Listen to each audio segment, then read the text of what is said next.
Yo, what's good everybody? In this video, I'm going to show y'all the formula that I use to make really soulful and melodic pain samples in minutes. It's a pretty easy and effective strategy, so be sure to stick all the way to the end so you get all the gems. Also, a quick little update. I just got done with my finals and I'm on winter break for about a month or so hopefully I'll have more uploads for y'all. That's enough said, so let's just jump right into the sample breakdown. Alright, so going into the FLP here, we have about like 5 or 6 different sounds. As you can tell just by looking at it, it's just a bunch of different simpler sounds layered together. Before I jump into any of the actual sounds, I want to talk about the tempo first. So for pain beats, you typically want to keep these between like 145 and 170 BPM. It just depends on the type of vibe I'm going for. So for this beat, I chose a tempo of 156 beats per minute. So for pretty much any pain beat, you want to start with a bass sound. I personally like using pianos just because they're really simple to get the ideas out. You can also use instruments like guitars. As for the piano sounds that I like to use, this is pretty much my go-to piano sound right now. It's the LA Custom Cinematic preset from Keyscape. I like using a lot of the Keyscape pianos. The presets that I like the most are the Cinematic, Rich Ballad, Stock Grand Piano, and the Softest presets. Typically what I like to do is lay down my bass pattern first with the piano, then I'll fill it in with an electric guitar or some other counter melody element. Sometimes I'll use a saxophone or a violin, and I'll fill it in with a couple accents, and then after that I'll lay down a bass guitar, any other phrases, accents, and then just mix the final sample. Honestly, you could really use whatever as long as it sounds good. So going into the pattern here, it's a pretty straightforward top melody, and then I just have these little bass notes on the bottom. So if I put the D minor scale in the ghost notes, you can see it pretty much uses every single note in the scale except for the 6th note,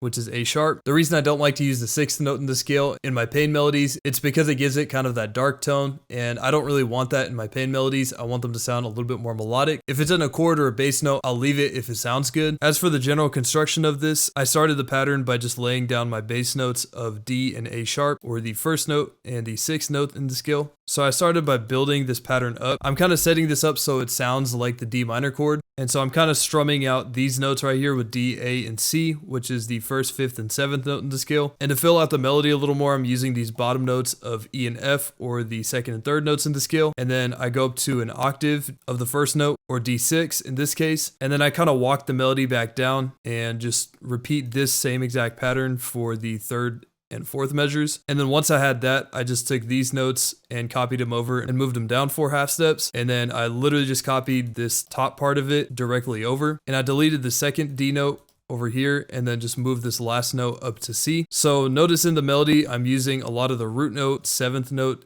and these kind of intermediate notes right here. So once I had this top melody, I pretty much just took all these and copied them down a couple octaves down here. And then once I was done with all that, I selected all of these and then hit Alt-R on my keyboard. That opens the randomizer menu. I turned off the pattern and just adjusted the velocity under the level section. That way it sounds more like I played these piano notes in. So to summarize it, I started by using a 1/6 bass note pattern. You could use something like a 1/6/7 or 1/7/6. I just opted to do something a little different, and then I threw down a top melody and I copied those bottom notes down a couple octaves to make some bass notes.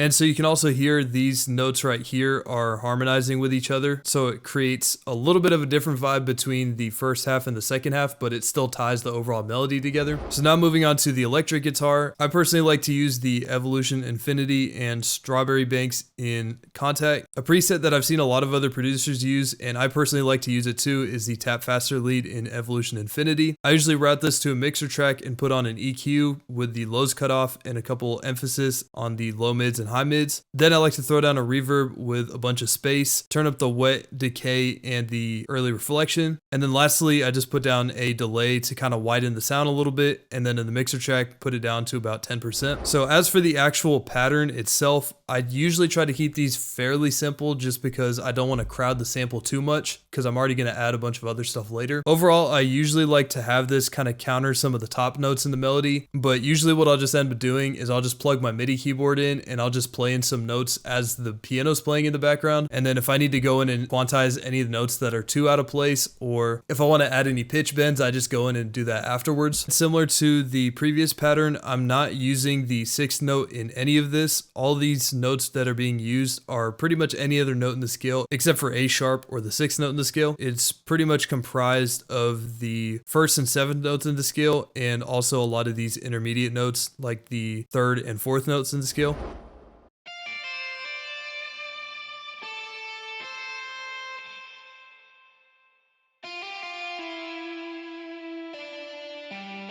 So after I got my main guitar down, I then put down my accents. So the first accent I grabbed was this pain wah sound. And I put that down on the first measure. And then on the fourth measure, I got this guitar bend, which is from my resonance multi-kit. And so if we line both of these up with the guitar pattern here, we can see that it pretty much fills in the gaps at the beginning of each four measures. So putting it all together in context, this is what they all sound like.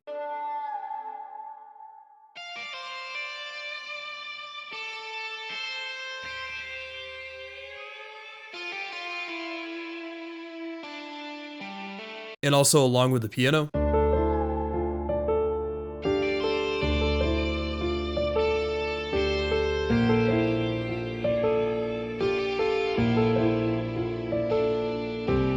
After that, I added a phrase from my resonance multi-kit, which I ended up reversing and pitching to the sample. And that sounds something like this.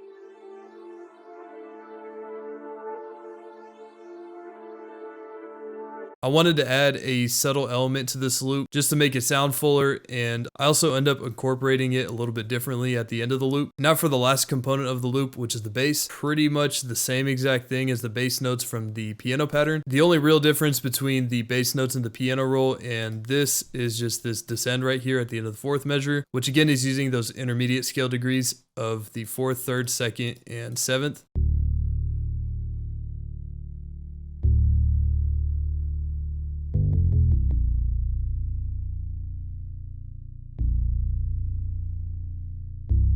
The bass guitar sound I used for that was the next fretless preset from X-Band. I also like using Trillion, and I've also heard some contact banks that have good bass sounds, but similar to the piano, that just comes down to personal preference. And to tie this whole loop together, I just put down my riser crash, again from the Resonance multi-kit. So putting it all together, this is what the finished sample sounds like.